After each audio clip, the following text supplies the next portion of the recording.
How to appeal TikTok community guidelines violation. So if you want to appeal TikTok community guidelines violation, then what you need to do is the first step is to launch your TikTok app on your iPhone, iPad, or any Android device.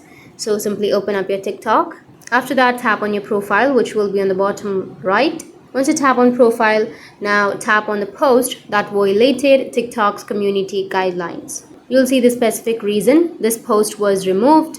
You just need to simply tap on see details, which will be on the bottom, which says community guidelines violation. You will have see details option. You can simply tap on see details.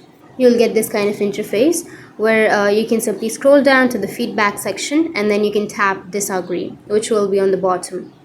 And once you tap on disagree, you just need to simply choose the specific reason that you disagree with for removing your content or your video, and then tap on submit, and you'll be able to submit the appeal and your feedback will be submitted.